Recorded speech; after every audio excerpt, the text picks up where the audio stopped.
As we face soaring housing costs, it's crucial to understand that the struggle for housing justice is not just about economics. It's a fundamental human rights issue that intersects numerous elements of our lives. Today, we confront the challenge of an inflated housing market. We must recognize that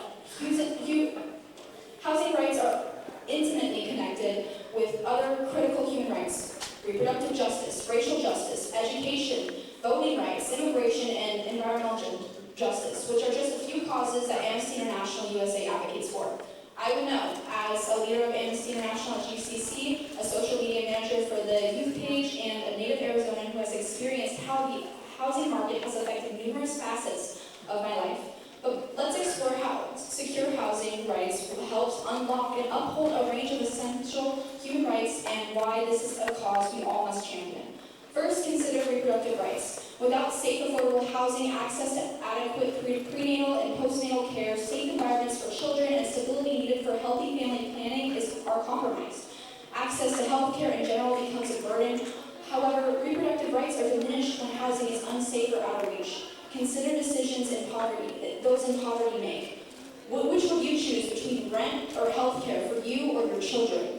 Housing rights are completely linked with racial justice. Our infrastructure, freeways, and our homes tell us all we need to know. According to the Federal Reserve of 2022, home value differs by race, with the median home prices for white households at $333,000,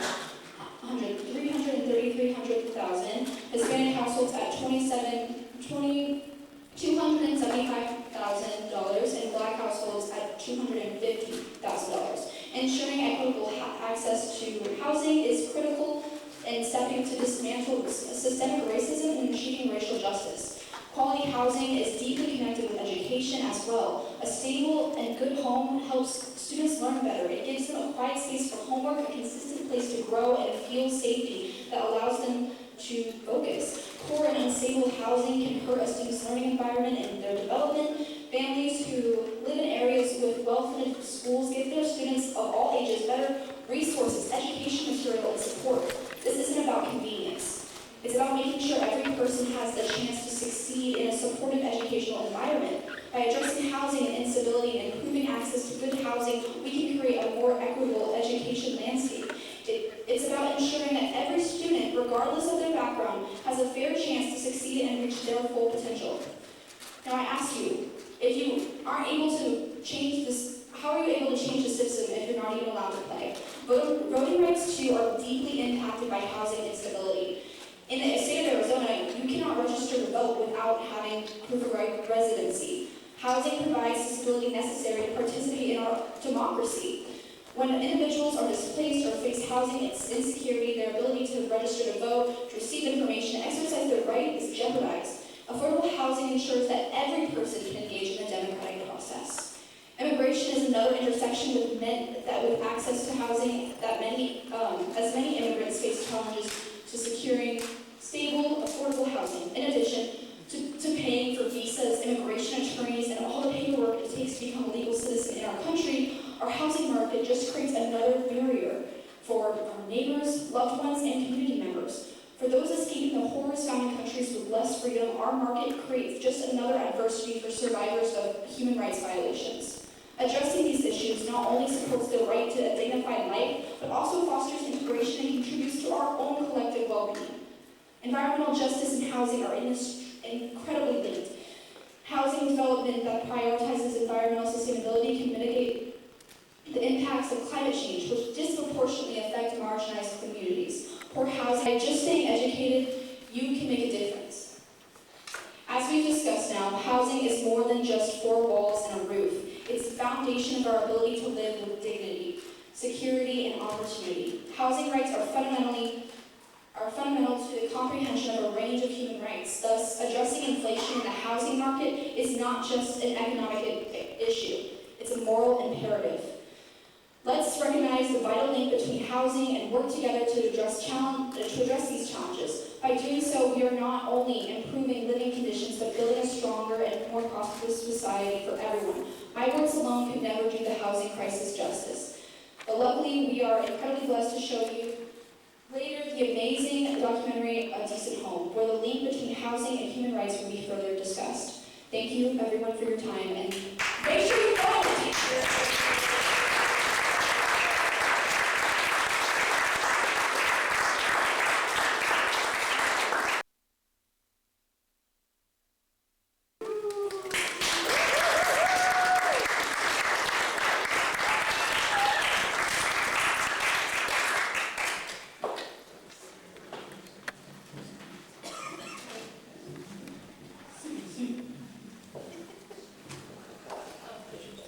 Hi everyone, thank you for coming to the viewing of Liminality. I'm Camila, the director.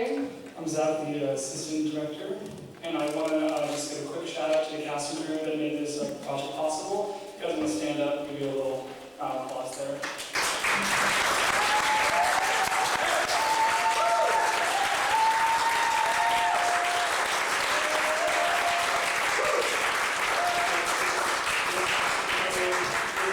Worked morning, day, and night, blood, sweat, and actual tears went into this project. I also want to give a quick shout out to Jeannie Burke, who was kind of a rock for this whole process. I do want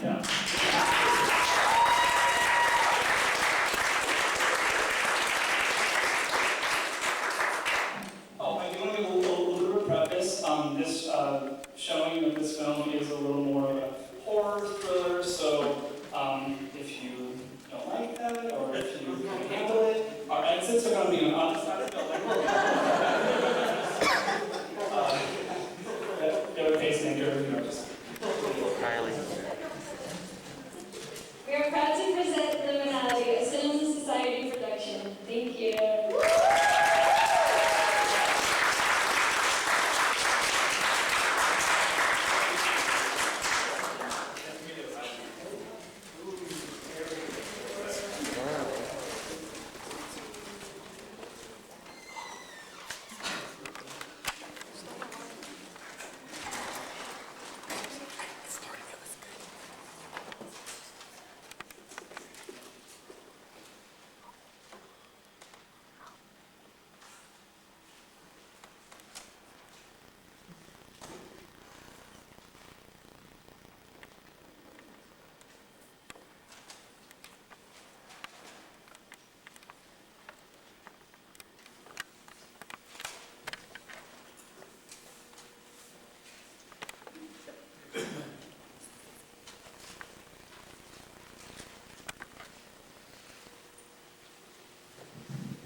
Where are we?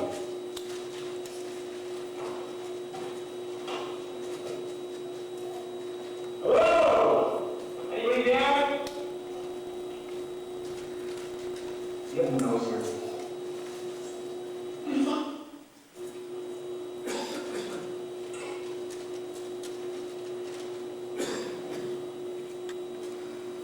I'm doing good. I don't think so. Yeah, we have. Have we? Look! What? Dude, camera, okay?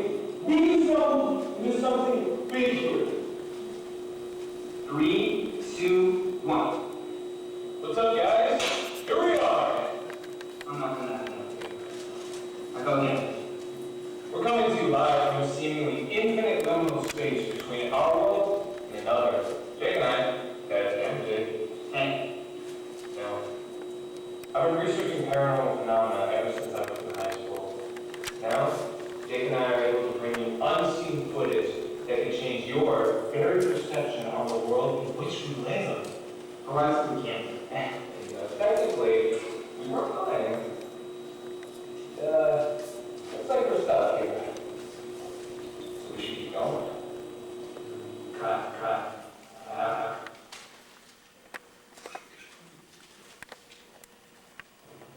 You ready to go? Yep, we got the rolling audio. See? Alright, whenever we're ready, guys. Alright, I'm going to ask you some questions. Please feel free to say as long as you want to. Thank you for doing this today. We really appreciate you. Could you please introduce yourselves? I'm Noah Ewing. I'm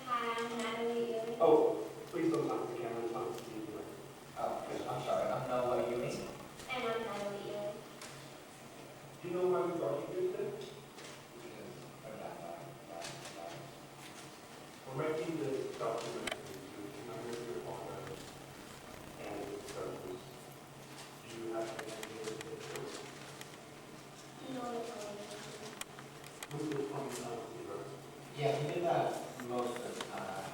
On the weekends, though, we would go around town looking for paranormal stuff. So he has done this for some time. Yeah. What was your father like?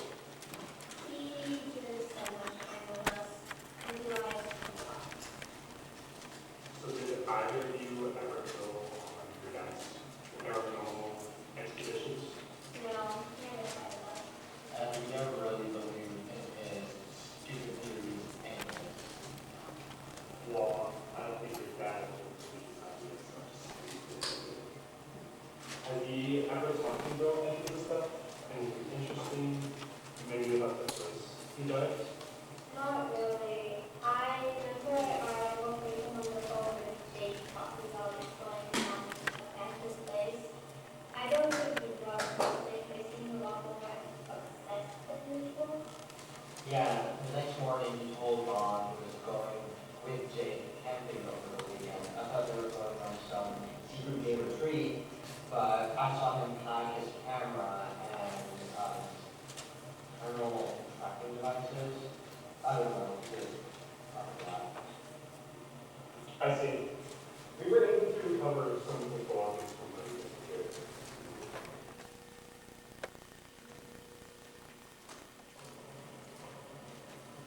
Can you tell us anything about these sharks? This reminds me of one of Dad's theories that was always going on about. What is that? Which part? The backing of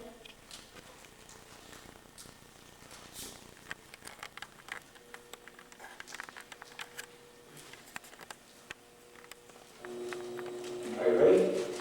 Yes, good. Oh, you did. Alright, so we've been stuck down here for around about 3 hours now. Been tracking along for what feels like miles. Doesn't look like anyone's been here before us though. So, thought I'd take this time to show you guys some of our new equipment. Alright, so this is our interdimensional kinetic radar. This will detect any movement that we might get that is between me and Jake.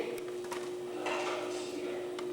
Oh, this is a device that we augmented with the infrared vision attachment so we can see any heat signatures. This is our electromagnetic frequency radar. Oh. No way. Shit.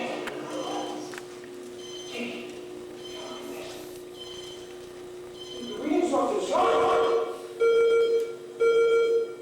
Ah, man. Alright, that's fine. Let's just keep looking around, wondering, trying to get more readings. I feel like this place is something else going on.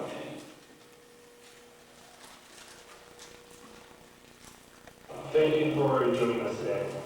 I know it's been a rough couple of weeks for you. If you ever feel uncomfortable during this interview, please don't be afraid to tell us. Did anything happen before the day your husband disappeared? Did he tell you anything beforehand? He was going to He always was angry. Honestly, I thought him and Jake were having an affair. And I would have preferred that because then my kids could sell their father and I wouldn't be a widow. I mean, was always so fascinated with the unknown. God, so thank you for shut up about it. Did he ever take you on the trips? Of course. I mean, before we had kids, and then he started to go with Jake, and it took it way more serious than I ever did. Do you consider him an expert? I'm sure he'd say he was obsessed, is what I would call him. Knowing what you know now, do you have a better understanding of why he did what he did? I can't imagine anything spent 3 years on this project. He didn't even go into details about it. He just kept going on and on and on about how it would change everyone's perspective on the world.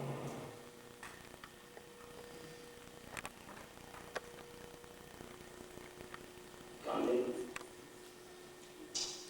No.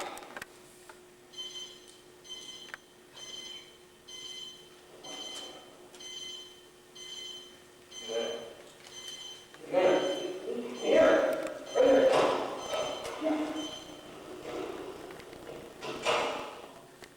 Where's he going, dude?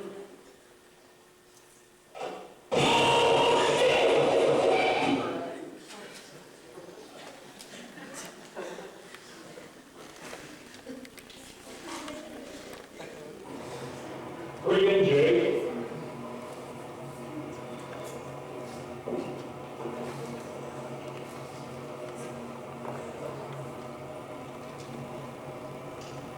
Thank you for joining us today, Jake.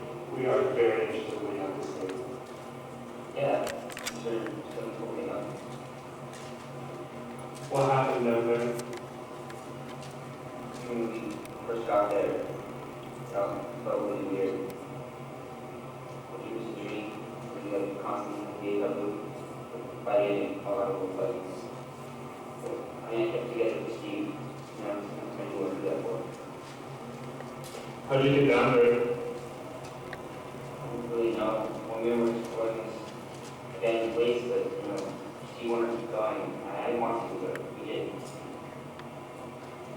What happened to Steve down there?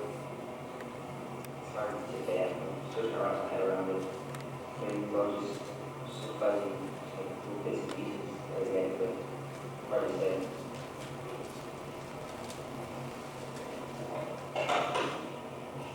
Does this mean anything to you? Steve? Yeah, that's where we were. Where'd you get it? What else knows about this? No one, just Valerie and kids. Nothing after that. Did you think to call anyone else? No, I mean, like, how do you explain that to the police? We've been service. So no one else knows. No. We want to make this documentary and get the story out. Did you make any copies of the footage? Anything that anyone else? That's in the copy. All right. Thank you. Why? Where are you guys? Thank you for your cooperation.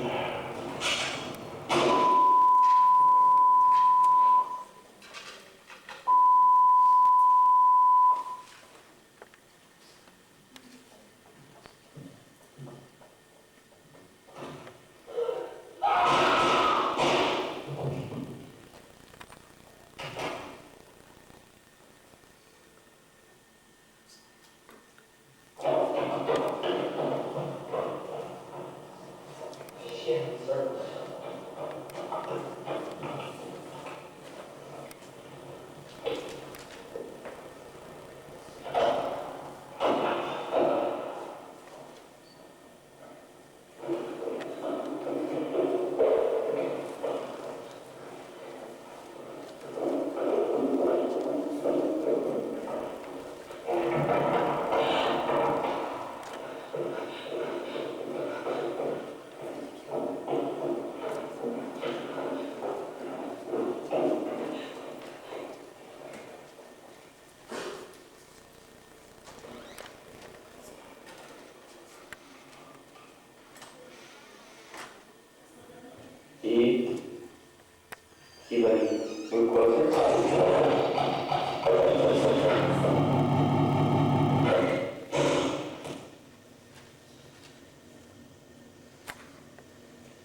All right, so one more time for Liminality.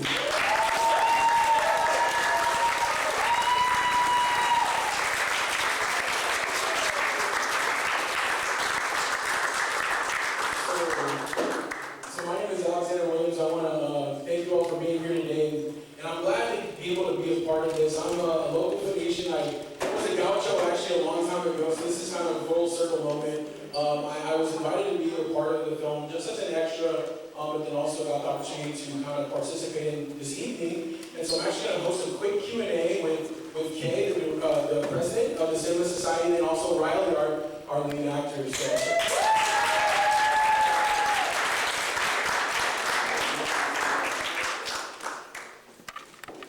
So whose heart rate's up a little bit after that? Thought it was awesome too, to be able to watch it all with you all and kind of be able to see that reaction. I was able to load a copy, but I didn't want to give a sneak peek, so that was great stuff. But we're going to do a quick Q&A, and Riley, I wanted to start with you. I wanted to know kind of how you got into acting, and then also any advice you have for others that would want to kind of start off and get involved in a project like this. Alright, mic test? Yep, that's nice. First off, I want to say, I'm sorry for being late. I just got back from the chiropractor. Now it's fine. I'm sure all the way, I was wondering if you needed some adjustments after that. Yeah, I'm tense in that area. But, so, what got me into acting? Just purely interest, I watch a lot of movies, a lot of stuff on YouTube, some, short films and like full feature-length films, and, I've always wanted to do that sort of thing, just to be a part of it, and, so how I got into this film actually was, it was literally the end of my acting one class right here at the campus. Towards the end of the semester, I see the flyers for open auditions for people to come in and, audition for the short film. So, they had a QR code, I scanned it, they had the audition script, and what caught my interest was that it was about this kind of horror liminal-esque like scenario, and I'm thinking, wow, I love this sort of stuff. And I'll get into that later, but so yeah, again, literally just got out of acting one. I went in for the audition. I think I was like the first person there. I got in like 20 minutes, like early. They were in the middle of a meeting when I walked in. I was like, hi. You're like, I'm ready. Can I have some rules, please? But yeah, so I went in. We did my parts, did my lines. It was literally there for like 15 minutes, and then afterwards, like, I'll get back to you. So, a couple weeks, didn't really get anything, but then I get the email that I'm in as Steve, and I got the role, and my mind was blown. I was like, I got to do what I've aspired to do for like the longest time. And a lot of that, like the biggest thing I think, in order to be able to do this sort of thing was encouragement. Yeah. Encouragement from everyone who I told about this project, like my family, my friends. Hi. Yeah. All of you watching, I know you are. Shout out to you guys. Yeah, YouTube's in here too. Yep. But yeah, so I think the best piece of advice that I could give to someone, like anyone in this audience, or just out there, whoever, the biggest piece of advice I think I could give from my perspective is to believe in yourself, and even if you don't think you're gonna do it. I could have gone in and got the smallest role possible, and to even be the lead role is it's honestly an honor. But so, to anyone out there who's interested in this sort of thing, believe in yourself, be confident, and it will pull through. You can do so much if you just, get that positive mental attitude in there, and, just go for it. Even if you don't think it's going to succeed, just get out there and do it. That's It might pay off.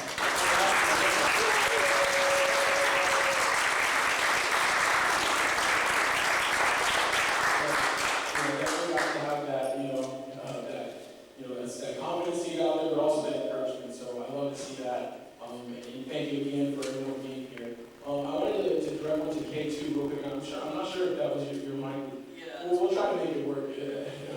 But, and we switch, we just, I want to share yours real quick. Oh,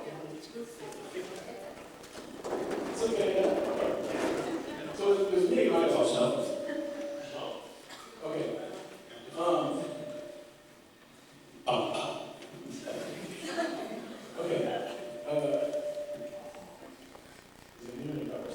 Okay, so I wanted to ask you about your leadership role on campus and what kind of was important to you in terms of taking a leadership role. Why did you kind of gravitate towards that? Well, myself, I came back to college about a year ago this time, and I popped into the film club where, we're a couple of us, not really doing much, but I saw the talent these guys had, and over time I realized the platform that this club could be, if we just had some kind of leadership figure who could do the project management and the networking and stuff, and allow these other guys who have all these talents to shine. And so I took that on, and it turned out to be exactly what we all needed. Everyone was had the same vision, charisma was amazing, and we were able to create a lot of opportunities out of this. We had our first movie last spring, and our second one is now. We managed to partner with Forte Arts, where we realized we could make an impact for advocacy with our art, and now we just want to keep doing more and more. We're able to create opportunities like the casting call for other students here. In the future, we want to maybe do a musical score with music students. Any kind of thing you can think of. So much of a challenge with the pre-production 2 months. It's kind of strange timing coming to the end of the spring through the summer. For a lot of time, we didn't have the support of our advisor, James Berg. When she came back, we really were able to push forward and do so in a much more professional way. Things we learned were things like not to skip storyboarding, scene shots, and all that technical film student stuff. It's valuable. And small things like not having the actors show up at the same time as the crew so they don't have to sit around for half an hour. All these kind of things we've learned along the way, and we'll continue to learn and get better and do more. That's awesome. Well, you guys definitely put together a great product. I think we can all recognize that. So I think the finished product was awesome. It's great. I was glad we could all share it together. Real quick, I think last question, Riley, I wanted to. You spoke about the inspirations and the kind of encouragement you got from your family, but also just in this role, right? You said you watch a lot of movies, and what inspirations did you take into this role? You said you kind of gravitated towards this type of film. I want to get in there. How long were we have? I know, sorry, I kind of teed you up, and then I don't want to cut you short. But I'm curious, was it certain movies or a certain thing? Or? Yeah. Okay, so the style in which this movie is presented and shot is obviously reminiscent of found footage horror. So you think back to the late 90s, everyone's probably seen or heard of the Blair Witch Project, so stuff like that. But more on the online horror side, I don't know if you can tell from my name, but I'm a weird kid. I'm a weird guy, so I'm watching a lot of weird stuff on YouTube, and stuff that also has sprung from stuff like the Blair Witch Project are these great online horror things. You have from the early 2000s, the original Slender Man series, Marvel Hornets, Everyman Hybrid, Tribe 12, those real online cult classics that now even spring into today's times.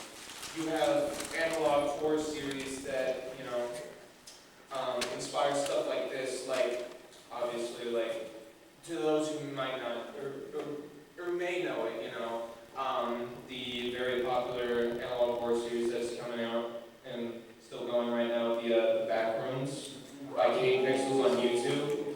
So stuff like that has really pushed the medium forward and the stylization of how these things go. And obviously other analog horror series top of my head, The Walden Files, Mandela Catalog. So all of those stuff, ingesting all of that good, sweet horror content in my head, and being able to be, in some sense, be a part of that, you want to do your best.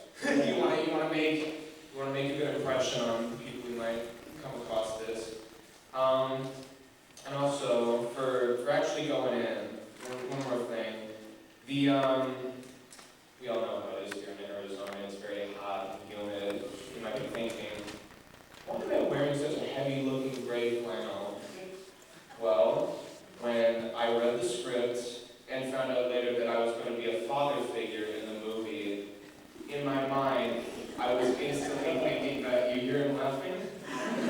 I was instantly thinking back to my actual dad. So when they said, come in and pick your own wardrobe, my mind instantly, like, straight shot went to my dad, thinking about what he would wear, because he's a flannel guy. Big flannel, he's got a whole segment in the closet. So, yeah, so, like, real inspirations like that, like, stuff on the internet and stuff like that, really wanted, me to do the best I could at this, Awesome. Thank you for sharing that. Shout out to Fox for the final inspiration.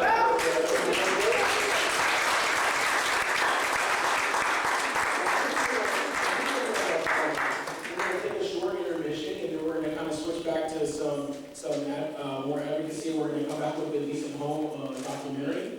So we've had our local support, and now we're going to see a bigger documentary. So I want to give a chance to everybody to kind of take a quick break, refresh yourself, get some fresh air, and then we'll come back with that screening in about 15 minutes.